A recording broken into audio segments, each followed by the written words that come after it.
This person says, when my son was just born, I waited till he was at least a month old to have visitors.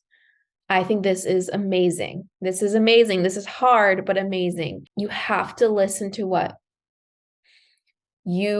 makes sense for you and what you want to do as a family, because you're going to get people that are going to want to show up at your house a few days after the baby is born. And so I think it's really important to set with your partner ahead of time, like, okay, what are we going to allow?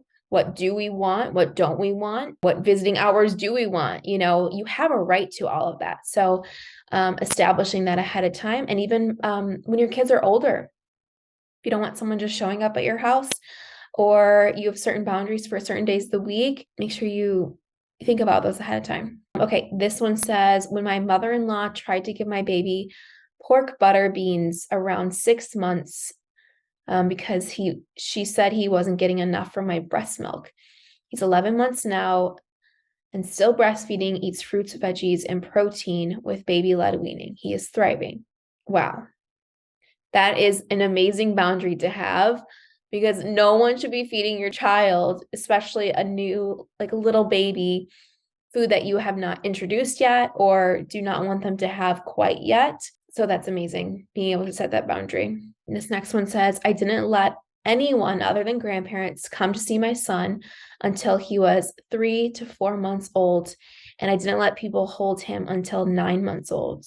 Another boundary with new babies. Again, you got to listen to your gut or what makes sense for you. I also recommend having a list. Like my husband and I have like a list of like who are approved visitors within the first, month. And then after that, we have, other people that can, come by and stuff. But I think it's really important, again, to discuss this with your partner ahead of time, so you guys are on the same page, so that there's not people kind of sneaking around one side or the other to get what they want. And here is this last one. When I was forced to go to Thanksgiving and had to tell everybody not to touch my baby and got yelled at for my boundaries. Oh no. That's hard when people don't respect your boundaries.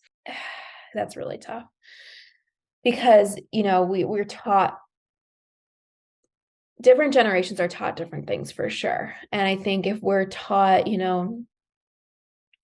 just let people hold your baby, they just want to help. But if you do not feel comfortable with it, you have to set those boundaries. And so it's really tough then when you do set the boundaries and people do not stick to it. So I'm really sorry that happened, and hopefully they respect you more in the future. Or you just have to limit your time with those people. All right, guys, that's all I have for this week. I want you to think about boundaries that you have set or maybe need to set in this new year. Maybe you feel like you've been disrespected before. Maybe you feel like when you do set boundaries, they're crossed a lot of times. So sit down with your partner, if you have one, and talk about boundaries that you want to set for yourself, for your children. And I think that's a great place to start. Even if you're like, I don't know how I'm going to set these boundaries right now, write it down.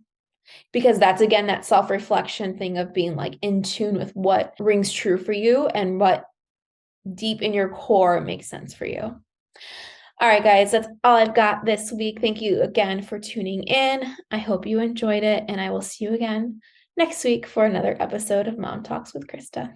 Bye, guys.